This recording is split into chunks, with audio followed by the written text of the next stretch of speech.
لوگ کہتے ہیں کہ مشکل وقت میں اپنوں کو تلاش کرو، لیکن میں کہتا ہوں کہ جنہیں تلاش کرنا پڑے وہ اپنے نہیں ہوتے۔ اگر آپ کسی انسان کو دکھ دے کر، تکلیف دے کر پھر آرام سے سو سکتے ہو نا، تو پھر اپنے ضمیر کا جنازہ پڑھ لو، کیونکہ وہ مر چکا ہے۔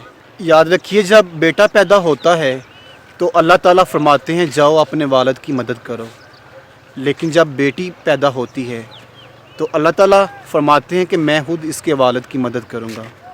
تو دوستو، میری آپ سے گزارش ہے کہ بیٹیوں کے پیدا ہونے پر افسردہ نہ ہوا کریں اور ان کی ضروریات کا خصوصی خیال رکھا کریں۔ اگر کسی کی یاد شدت اختیار کر جائے اور آپ اسے دل سے بلا نہ پاؤ تو اس میں کمال آپ کا نہیں بلکہ اس کا ہے، کیونکہ اس کی محبت اور خلوص میں کوئی ملاوٹ نہیں۔